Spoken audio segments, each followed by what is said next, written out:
क्यों मेरे प्यारे बच्चों, देखिए जेईई एडवांस का क्वेश्चन कैसे फटाफट बनाया जाता है। ठीक है, तो सवाल है जेईई एडवांस 2016 में पूछा हुआ है। देखिए ये सवाल देखो कभी कभी बहुत सिंपल क्वेश्चन पूछ देता है, तो इतना डरने की जरूरत नहीं जेईई से। ठीक है, बस आपको कॉन्सेप्ट क्लियर रहना चाहिए और पढ़ाने वाला और पढ़ने वाला दोनों सही होना चाहिए। ठीक है, तो देखिए इधर कह रहा है कि लेट ए लेमडा म्यू, उसको देख के डरना नहीं है। ठीक है, belongs to R consider a system of linear equations, और हमें दो सिस्टम ऑफ लीनियर इक्वेशन दे रखा है, एक्स वाई वेरिएबल दे रखा है।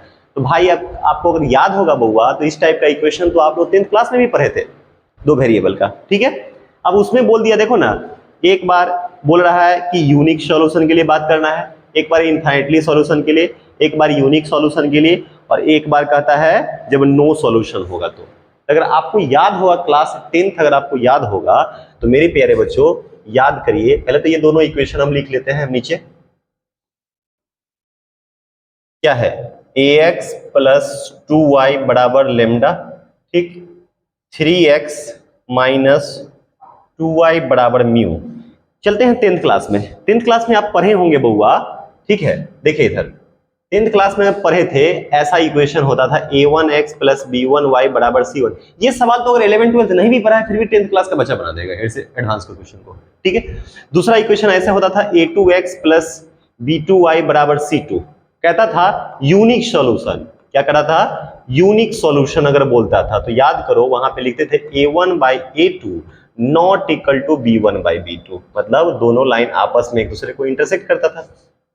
फिर बोलता था नो सॉल्यूशन, तो नो सॉल्यूशन के लिए याद करिए आप a1 by a2 equal to b1 by b2 not equal to c1 by c2। ठीक, और एक होता था नो सॉल्यूशन, मतलब दोनों लाइन आपस में पैरेलल होता था, और एक होता था infinite solution. Infinite solution, infinite solution में हम लोग करते थे a1 बाई a2 बराबर b1 बाई b2 अब बराबर c1 बाई c2। याद करो, तो वही काम यहां भी करना है। पहला करना है यूनिक सॉल्यूशन के लिए, यूनिक सॉल्यूशन के लिए।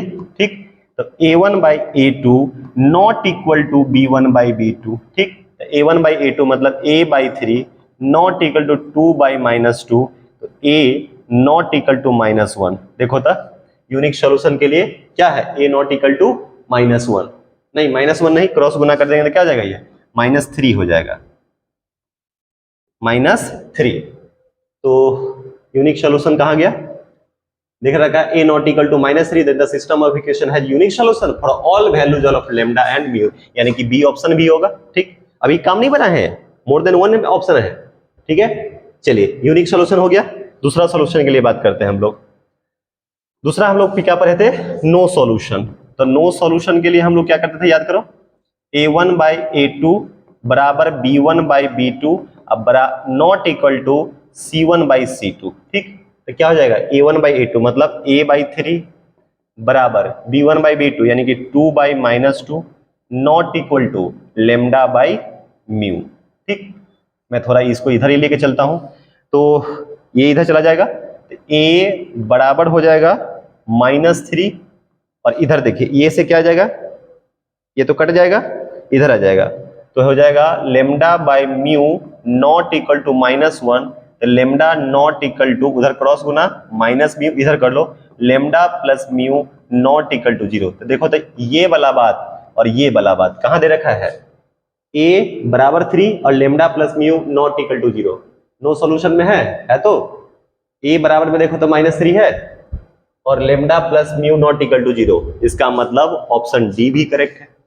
ठीक है, अब इनफाइनाइटली में दो ऑप्शन है, इनफाइनाइटली में देखो ऑप्शन ए भी है और ऑप्शन सी में है, तो देखते हैं इनफाइनाइटली सॉल्यूशन में आता क्या है।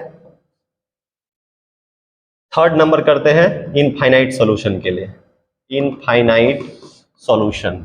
इनफाइनाइट सॉल्यूशन अगर करिएगा तो ये वाला केस ले लीजिए, a1 by a2, a1 by a2 बराबर b1 बाई b2 बराबर c1 बाई c2। ओके, तो a upon 3 equal to 2 upon -2 equal to lambda upon mu, तो यहां से हो जाएगा a का वैल्यू -3 हो जाएगा और लेमडा बाई म्यू बराबर -1, यानी कि लेमडा प्लस म्यू बराबर क्या हो जाएगा 0 हो जाएगा, यानी ए बराबर -3 और लेमडा प्लस म्यू बराबर 0। ठीक है, तो देखिए तो कौन सा ऑप्शन हो गया, लेमडा प्लस म्यू बराबर 0 और ए बराबर -3, ये ऑप्शन हो गया। और यहाँ पे देखिए लेमडा प्लस म्यू, ए बराबर -3 तो है लेकिन lambda plus mu not equal to 0 है, नहीं है, तो ये ऑप्शन नहीं हो गया। तो ऑप्शन कौन हो गया, बी सी डी। देख लीजिए इसका आंसर, देख लीजिए ऑप्शन हो गया बउआ बी सी डी। ठीक है, और ये हो गया इसका सॉल्यूशन। ये तो क्लास 10th टाइप का हो गया, किस टाइप का हो गया, क्लास 10th टाइप का हो गया। ठीक है, थोड़ा सा मैं छोटा कर देता हूं, नहीं होता है तो। ठीक है, और ऑप्शन इसका कौन कौन हो गया, बी सी डी आंसर हो गया। ठीक है, ये आंसर में हो गया। ठीक है, अगर इस तरह से अच्छा वीडियो अगर चाहते हैं तो चैनल को जरूर सब्सक्राइब करिए। ठीक है, ओके।